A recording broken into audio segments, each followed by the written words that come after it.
प्रदेश में शिक्षा विभाग में समग्र शिक्षा अभियान के तहत जिला समन्वयकों के पदों पर कार्यरत 78 प्रवक्ताओं को हटाकर इन पदों को अब आउटसोर्स या बाह्य प्रतिनियुक्ति से भरने की तैयारी है।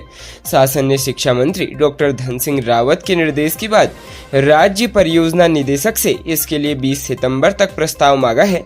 शासन ने समग्र शिक्षा के राज्य परियोजना निदेशक को लिखे पत्र में कहा, जिला समन्वयक का पद विभागीय प्रतिनियुक्ति का पद न होकर बाह्य प्रतिनियुक्ति का पद है। इसके बावजूद समग्र शिक्षा अभियान के तहत जिला समन्वयक के पदों पर माध्यमिक शिक्षा विभाग के प्रवक्ता संवर्ग के 78 शिक्षक दिए गए हैं, कार्यरत हैं। इन पदों पर अधिकतर विज्ञान वर्ग के प्रवक्ताओं की तैनाती से माध्यमिक विद्यालयों में पढ़ रहे छात्र छात्राओं की पढ़ाई पर भी प्रतिकूल असर पड़ रहा है। शासन ने कहा, जिला समन्वयकों की तैनाती आउटसोर्स या बाह्य प्रतिनियुक्ति से किए जाने के निर्देश।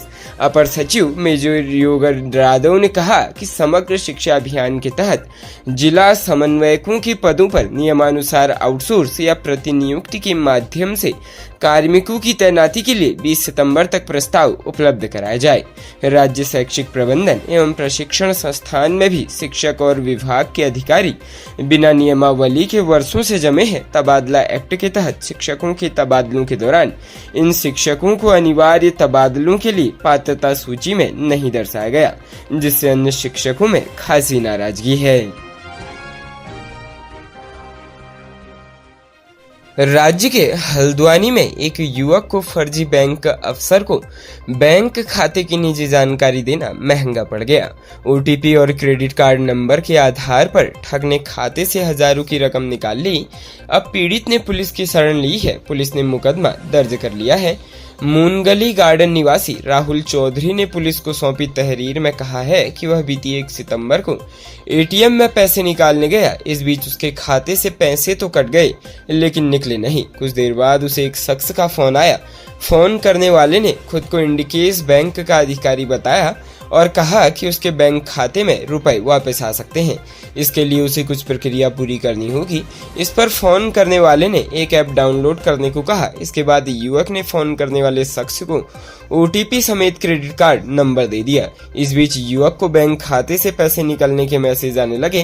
पीड़ित का कहना है कि उसके बैंक खाते से ठगों ने 75,000 की रकम उड़ा ली। अब पीड़ित ने पुलिस को तहरीर सौंप कार्रवाई की मांग की है। तहरीर के आधार पर पुलिस ने मुकदमा दर्ज कर अपनी कार्रवाई शुरू कर दी है। राज्य उत्तराखंड में हल्द्वानी के काठगोदाम रेलवे स्टेशन पर एक बड़ा हादसा होते होते बच गया।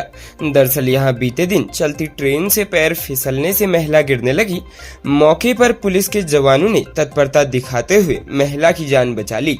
ट्रेन संख्या 15044 लखनऊ एक्सप्रेस अपने गंतव्य के लिए समय 11:15 बजे रवाना हुई थी, जिसमें एक महिला आनंदी देवी अपने परिचितों को छोड़ने के लिए रेलवे स्टेशन काठगोदाम में आई थी। उक्त गाड़ी ने काठगोदाम रेलवे स्टेशन से चली तो उक्त महिला के ट्रेन से नीचे उतरने के दौरान अचानक पैर फिसल गया तथा खिड़की के पास लगे हैंडल को पकड़कर उक्त महिला के पांव चलती ट्रेन में नीचे की ओर लटक गए तथा वह प्लेटफॉर्म पर रगड़ते हुए जा रही थी। सीसीटीवी में यह घटना कैद हो गई। इस दौरान रेलवे प्लेटफॉर्म ड्यूटी पर नियुक्त head constable 6 GRP Anil Kumar द्वारा त्वरित कार्रवाई करते हुए उक्त महिला का हाथ पकड़कर अपनी जान की परवाह न करते हुए चलती ट्रेन से बाहर खींच लिया, जिस कारण उक्त महिला की जान बच गई। साथ ही उसके साथ आए परिजनों ने आनंदी देवी की जान बचाने के लिए हेड कांस्टेबल अनिल कुमार टमटा एवं उत्तराखंड पुलिस की प्रशंसा की। मौके पर मौजूद अन्य यात्रीगणों द्वारा भी हेड कांस्टेबल के उक्त कार्य की अत्यंत प्रशंसा की गई। राज्य के हरिद्वार जनपद के बहादुराबाद के सिडकुल क्षेत्र से एक 6 वर्ष के बच्चे का अपहरण कर लिया गया था। इस मामले में पुलिस ने एक महिला सहित 3 आरोपितों को गिरफ्तार किया है।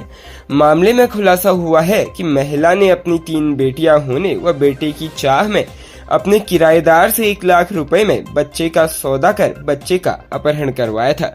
एसएसपी अजय सिंह ने बताया कि बीती 9 सितंबर की शाम सिडकुल की शिवम विहार कॉलोनी रोशनाबाद से संदिग्ध परिस्थितियों में 6 वर्ष का बच्चा गायब हो गया था।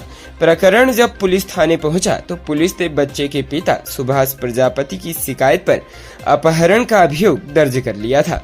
इसके बाद पुलिस ने चौक चौराहों पर लगे सीसीटीवी कैमरों की फुटेज देखी तो सिडकुल की एक फैक्ट्री में काम करने वाले शिवम विहार कॉलोनी रोशनाबाद निवासी रविंद्र पुत्र ब्रह्म सिंह निवासी बामनौली थाना दोघाट जनपद बागपत व जनक सिंह पुत्र राजवीर सिंह निवासी नगवा थाना बुड़ाना जनपद मुजफ्फरनगर और सगुन पत्नी संजीव निवासी मेरठ उत्तर प्रदेश हाल ग्रीन सिटी निकट अशोक वाटिका गिरफ्तार किए गए।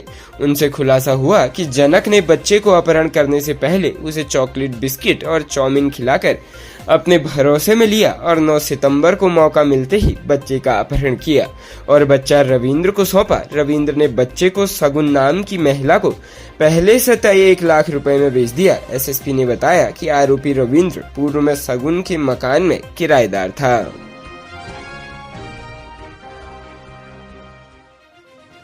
प्रदेश के हरिद्वार में हरिद्वार चिड़ियापुर चेकपोस्ट के पास नदी में बस फंस गई।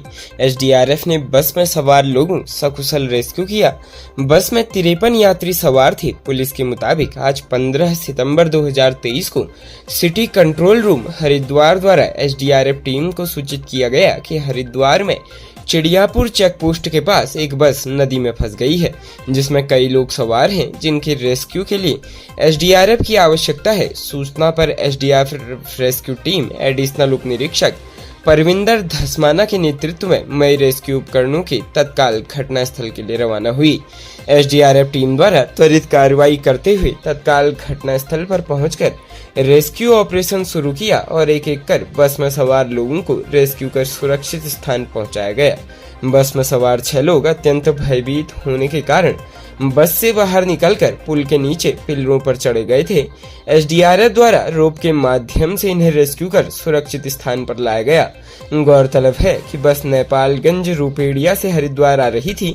बस में 53 लोग सवार थे जो मुख्यतः नेपाल मूल के निवासी हैं। अचानक मार्ग पर बरसाती नदी में पानी ज्यादा आ जाने के कारण बस मई सवारियों के बीच नदी में ही फंस गई। एसडीआरएफ द्वारा सभी सवारियों को समय रहते रेस्क्यू कर दिया गया है। खबरों में बने रहने के लिए धन्यवाद।